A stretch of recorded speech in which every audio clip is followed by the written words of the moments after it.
शुरू कीजिए।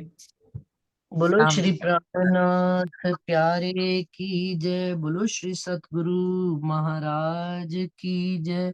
समस्त सुंदर साथ की जय। फेर दिया इल्म अपना, जासो फरामोशी उड़ जाए। खेल में मता सब अर्श का, इल्मे सब विद दई बताए। जो रूह हमारी आवे खेल में, तो खेल रहे क्यों कर। या को उड़ावे अर्श कंकरी, झूठ क्यों रहे रूहों नजर। कि यदि हमारी परात्म ही खेल में आ जाती, तो कहते खेल रह नहीं सकता, क्योंकि अर्श की एक कंकड़ी ये 14 तबक उड़ा सकती है, उड़ा देती है। तो इश्क भी धनी का अगर इस संसार में आ जाए, तो इश्क तो 14 तबक के सारे तीनों ब्रह्मांड ही उड़ा दे। तो कहते हैं झूठ क्यों रहे रूहों नजर। रूहों की नजर में झूठ कैसे टिक सकता है। इसलिए उन्होंने क्या, ये धनी ने हिकमत करी। जुगत लड़ाई क्या, देखत है दिल खेल को, लिए अर्श रूह हुज्जत। अब राजी महाराज ने जो आत्म को, पर आत्म का प्रतिबिंब आत्म है, आत्म को जिस दिल पर बिठाया हुआ है, जिस तन पर बिठाया हुआ है, उसके दिल को कहाँ जोड़ दिया राज्य से, लिए अर्श रूह हुज्जत। अर्श की अपने घर की रूह का दावा लेकर उस दिल को खड़ा कर दिया है। और वो दिल अब रूह की दावा लेकर कि मैं उस घर की अंगना हूं, इस बात का दावा लेकर वो इस खेल को देखना प्रारंभ कर देती है। फुरमान, अब इन्हीं सुंदर साथ के ऊपर वो कहते हैं फुरमान आया। जो दावा लेकर खेल देख रहे कि हम हैं उस घर के धनी, ही हमको दिखा रहे हैं, हमें कोई और इस खेल को दिखा ही नहीं सकता। तो सुंदर सा जी, वो पुराने जमाने में कहावत होती थी, दावा सच्चा, ओ कब्जा सच्चा। पता नहीं, कोई ऐसे आती, भूल गई मैं तो बात ही पूरी। कि हमारे अंदर दावा ही नहीं, ये घर मेरा है। जिस दिन ये दावा आ गया, धनी मेरे हैं, मैं धनी की अंगना नार हूँ, धनी ने ही मेरा हाथ आके पकड़ा है, धनी ही मुझे सब सुध दे रहे हैं, तो कहते हैं फुरमान आया इन्हों पर, इन्हीं रूहों के वास्ते फुरमान आया। और इलम आया न्यामत, और ये तोहफा धनी हमारे लिए लाए हैं। कौन सा? इलम रूपी तोहफा लाए हैं। क्योंकि कहते हैं न्यामत दे दे अघाई, तो इलम रूपी बड़ा बड़ा लाजवाब तोहफा लाए हैं धनी, अनअवॉइडेबल। सुंदर सा जी देखिए, चौपाई यहाँ पर एक पढ़ी थी मैंने ऊपर आज, अभी उसका जवाब इससे जुड़ रहा है कि हक्के इलम आए, नहीं यहाँ पर था, इश्क की बात आ रही थी कि इश्क धनी आने नहीं देते, आ जाता है इलम। यहाँ पर आई थी चौपाई। हाँ, हक्के इलम दिया अपना, सो आया इश्क बखत। कि जब हमको राज्य के स्वरूप की प्रारंभ काल में भी पहचान होनी शुरू होती है, अपने जीवन के स्टार्टिंग पीरियड को यदि हम याद करें, बिल्कुल पहला दिन, ब्रज वाला दिन, और इस जीवन काल का भी पहला दिन, उस समय भी धनी ने हमको, हमको क्या लगता था, इश्क आ रहा है, बोले हमें तो बड़ा प्यार आ रहा है। लेकिन धीरे धीरे उनके पहचान के साथ इलम आ रहा था कि भाई ये मुझे ब्रज में दौड़ रहे हैं, भाग रहे हैं, ये तो प्रमाणित बात है। लेकिन उस समय क्या संबंध का ये था कि यार भाव से दौड़ा करते थे, प्रेम था पर लक्ष्य में, तब पूर्ण पहचान नहीं थी। तो आज भी यही होता है, जब हम पहले दिन चलते हैं अपने जीवन में, अपने जागनी के ब्रह्मांड में भी पहले दिन, तो धनी का काम क्या होता है कि हमको लगता है कि हमें इश्क आ रहा है, लेकिन एक्चुअल में हमारे अंदर परम धाम के प्रति, धनी के स्वरूप के प्रति, सतगुरु महाराज के स्वरूप के प्रति तड़प और जागृत अवस्था, जागृत बुद्ध का प्रवेश हो रहा होता धीरे धीरे। वो चुपई आती है ना, जैसे ही मैं इंद्रावती जी देवचंद्र जी के चरण कमल में आई, तो आते हैं तत्क्षण आई हृदय जागृत बुद्ध। नहीं का इश्क आया, क्यों? क्योंकि जिस ब्रह्मांड में बैठे हैं वहां पर ये आवश्यक है पता होना कि हम कौन है, कहाँ से आए हैं, कहाँ किससे हमारा संबंध। हम जिस आज हमें कहीं जाना हो किसी से मिलने जुलने के लिए, ब्रज वाली लीला नहीं है कि चोरी छिपे जा रहे हैं, डट के कहते हैं भाई धनी की राह पे चलना है, इसमें क्या बात है, आप आपके सारे काम मैंने कर दिए टाइम टू टाइम। आज हम ब्रज वाली बात नहीं, नहीं कहते कि चोरी छिपे जा रहे हैं, सारे काम कर दिए, सास को खिला दिया पिला दिया सुला दिया, पानी का बहाना लेकर जा रहे हैं, क्यों भाई। अब मेरी आत्म की गरज है, मैं अपनी आत्म के लिए जाती हूँ। मंदिर में जाना है, कहीं जाना है, किसी के घर परिवार में कोई भी दुविधा है नहीं, मेरी आत्म का संबंध है, मैंने शरीर के तन के सारे काम आपके कर दिए। तो पहले दिन से क्या आना शुरू हुआ सुंदर साथ जी, हम जान्या दौड़े ले इश्क, लेकिन धनिये डाला इलम मुंह। धनी ने हमको पहले दिन से, अब धीरे धीरे क्या है, लेकिन ये जैसे जैसे बुद्धि आती है तो प्यार भी आता है, ऑटोमेटिकली आता है, कहना नहीं पड़ता कि उत्पन्न हो जाता है प्यार। हो कैसे जाता है, क्योंकि बुद्धि उनकी आ रही है, उन्होंने उन्होंने हमारे अंदर कदम रखना शुरू कर दिया है, उनके चरण कमल हमारे दिल में आने उतरने शुरू हो गए। इस बात का क्या प्रमाण है कि उनकी बुद्धि आनी शुरू हो गई है हमारे अंदर, स्वप्न की बुद्धि खत्म होनी शुरू होगी, ये बात यहाँ वो कह रहे हैं कि देख चुपाई बार बार भूल जाती देखत है दिल खेल को लिए अर्श रूह हुज्जत, फुरमान आया इनों पर और इलम आया न्यामत। न्यामतों के रूप में धनी ने बेशकीमती तोहफा दिया हमको। ये वाणी ना होती तो हम जी ही ना पाते, तो सदगुरु देवचंद जी की जैसे 313 वासनाएं जगी थी, सो गए होते। लेकिन आज हम नहीं कहते हम सो सकते हैं। सतगुरु महाराज ने जीवन में आए, उन्होंने जितना रोल था उन्होंने अपना रोल अदा किया, और हमको मूल स्वरूप से जोड़कर इस बेशक लफ्ज ने कहा जितना मर्जी खाओ पियो, रज के खाओ, कभी अघाओगे नहीं, और जितनी बार पढ़ोगे हर बार, सुंदर साथ जी इसी प्रकरण को जब अगली बार पढ़ेंगे ना तो कुछ और ही अर्थ निकलेगा, कोई और सुंदर साथ पढ़ेगा तो वो किसी और भाव से पढ़ेगा, इसमें इतना रस भरा हुआ है। तो ये नियामत उन्होंने हमको दी है, और रस जब रूह के अंदर बूंद बूंद करके टपकता है तो वो रस इश्क का स्वरूप हो जाता है, विस्तार हो जाता है, क्योंकि उन्हीं को सोचना है, उन्हीं को विचारना है, उन्हीं के बारे में कहीं पर भी कुछ करना है तो वो वही है हमारे जीवन में, और है कौन। तो क्या, याविद करी जो साहिब ने हम होके दिया, ये धनी ने कर दी, ये उन्होंने जुगत लड़ाई, ये उन्होंने ट्रिक लड़ाई, ये उन्होंने हिकमत लड़ाई, हमको खिलवत में भी खड़ा कर दिया, हमको यहाँ पे भी खड़ा कर दिया, संसार में हम हुए दो के दरमियान, दोनों के बीच में हम खड़े हैं। कौन दोनों के बीच में, सुध अर्श नासूत की, अर्श की भी पूरी सुध आ रही है और नासूत की भी पूरी सुध आ रही है। तो बार बार मच्छर नहीं मोटा हो जाएगा होठ, बार बार मत छेड़ो। ये पता क्या है, मच्छर ने काटा होगा अभी, और कुछ नहीं है। सुंदरता जी माइक बंद कीजिए अपना।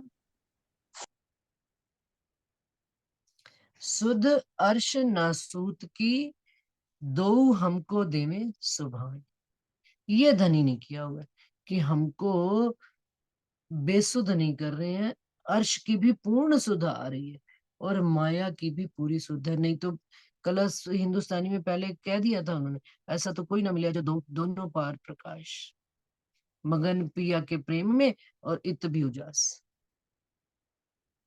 ऐसा नहीं है, वो कहते कि इस संसार में कोई ऐसा भी हो कि धनी का भी पूर्ण स्वरूप का ज्ञान हो और माया को भी पूरा जानता हो, लेकिन ये धनी ने हम रूहों के साथ ये हिकमत करके उन्होंने दिखा दी है हमें, पूर्ण ये इलम की कारीगरी है।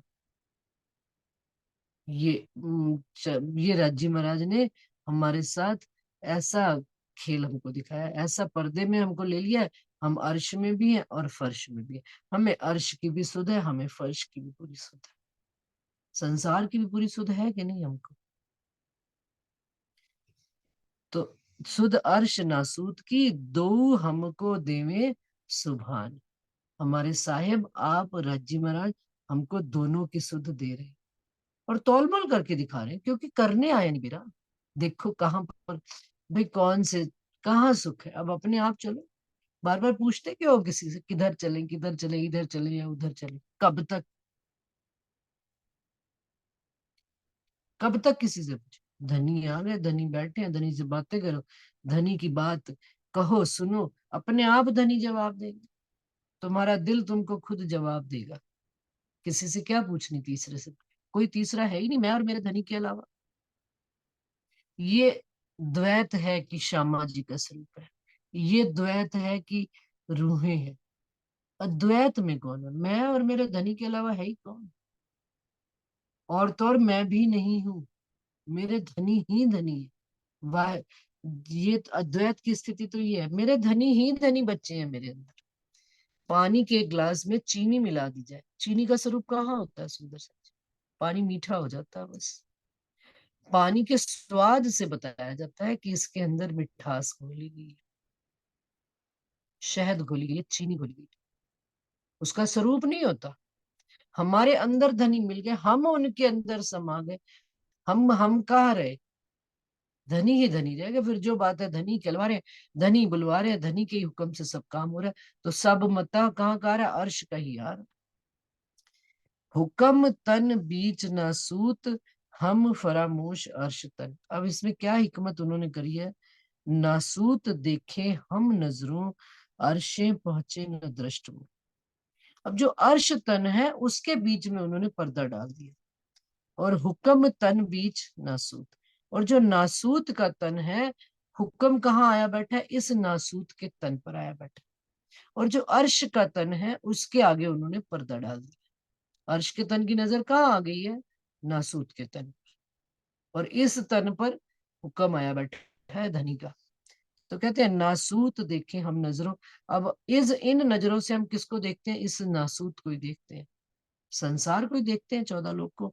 अर्शे पहुंचे न दृष्टमान। और संसार की बुद्धि से देखे, संसार की दृष्टि से देखे, संसार के मन से देखे, तो अर्श तक तो एक चीज नहीं। जैसे अर्श की कंकड़ी संसार में नहीं आ सकती, ऐसे यहाँ का 14 लोक का भी तो परम धाम के अंदर नहीं जा सकता।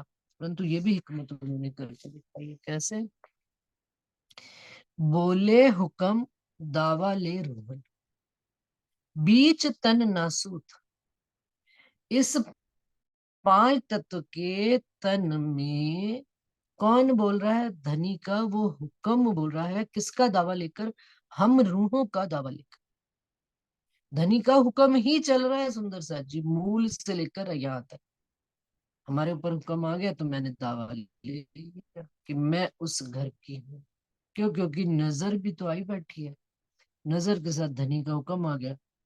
नहीं तो इस तन से देखें सुंदर सा जी, दिन में 10 बार आता है, हम हैं उस घर के।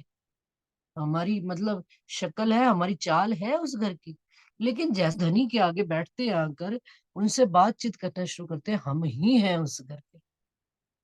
क्योंकि जब हम नासूत को देखते हैं तो लगता है नहीं, धनी कहाँ आप।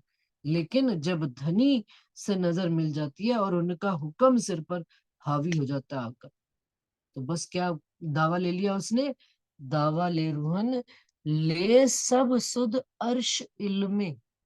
और क्या ले रहा है? ये हुक्म की वजह से, इस इल्म के माध्यम से सारी सुध अर्श की ले रहे हैं, एक एक बात की।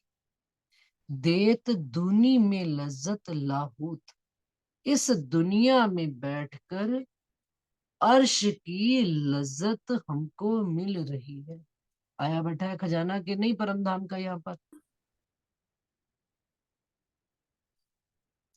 कि परम धाम की कंकड़ी नहीं उड़ा सकती, लेकिन उनके शब्दों से, उनके वचनों से हमें सारी सुधार ही है। अभी सुंदर सा जी शायद किसी ने एक वो डाला भी था, वीडियो डाला था कि हम भोग कैसे लगाते हैं। तो उन्होंने कहा मानसिक भोग लगाते हैं। तो कहते क्या उनको लगता है भोग? तो किसी ने कहा लगता है, नहीं लगता। तो एक आचार्य थे, उन्होंने अपने शिष्यों को कहा कि भाई एक श्लोक याद करके ले आओ तुम लोग। सारे बच्चे श्लोक याद करके ले आए। अब उन्होंने कहा कि बताइए श्लोक, सबने सुनाना शुरू कर दिया श्लोक। तो उन्होंने कहा श्लोक तो वहीं का वहीं लिखा हुआ है जहां पर किताब में है, तुम्हारे अंदर भी पहुंच गया है, लेकिन प्लेट में वहीं का वहीं है वो, लेकिन वहां पर भी पहुंच गया। इसी प्रकार से धनी ये इलम लेकर आए। परम धाम तो परम धाम की जगह है ही है, लेकिन वहां के ये जो शब्द, वहां का जो वर्णन है, वो जैसे जैसे हमारे अंदर उतरता चला जा रहा है, वो पूर्ण परम धाम का स्वरूप भी, राज्य का स्वरूप भी हमारे अंदर आता चला जा रहा है। लेकिन कैसे? रस के माध्यम से। उनका उनके शब्द हमारे अंदर आकार लेते चले जा रहे हैं। सनमंद का आकार, सनमंद की वजह से वो सारा हमारे अंदर उतरता चला जा रहा है। वाणी में भी है, परम धाम में भी है, और हमारे अंदर भी। हो गए कि नहीं तीन स्वरूप? हम दो के दरमियान ये पांच तत्वों का नासूत का तन भी यहीं बैठे बैठे उस अर्श की लज्जत ले रहा है। खिलवत निस्बत वाहिदत जेती अर्श हकीकत, ए लज्जत हुक्म सिर ले वही, अर्श रूहें सिर ले हुज्जत। क्या? कि खिलवत की बातें, निस्बत सनमंद की बातें, एक दिली की बातें, और जितनी अर्श की हकीकत है, परम धाम के 25 पक्ष हैं, ये सारी लज्जत, हुक्म और हमारा दावा कि हम उस घर के हैं, मैं ही उस घर की मालकिन हूं, मैं ही उस घर की वारिस हूँ। वारिसों के अलावा कोई खजाना यूज कर सकता है अपने घर का? भाई वो उन्होंने बना दिया।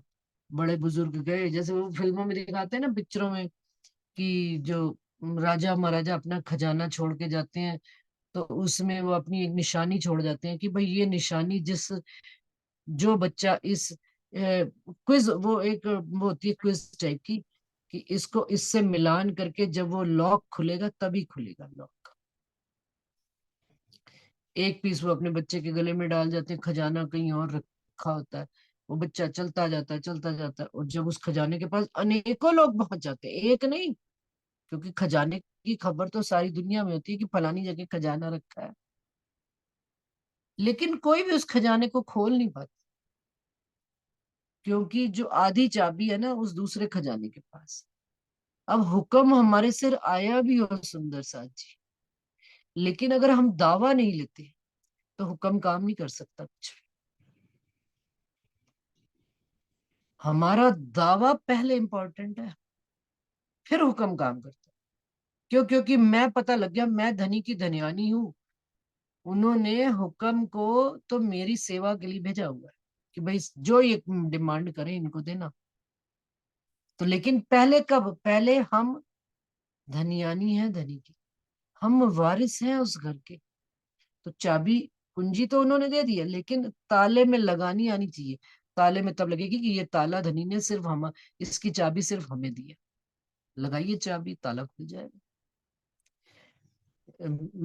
निशान से निशान मिलाइए, जिनसो जिनस मिलाइए, तब पाइए मगज मायने तब। जिनसे जिनस मिलाइए, पाइए मगज मायने तब। इनमें छिपे हुए अर्थों की बात। तो वो कह रहे हैं, देखो ए लज्जत हुक्म सिर ले वही, अर्श रूहें सिर ले हुज्जत। अर्श रूहें जब सिर पर ये दावा लेकर कि हम ही उस घर के हैं, तो हुक्म भी उनको सारा लज्जत यहीं बैठे बैठे, इत देत दूनी में लज्जत लाहू।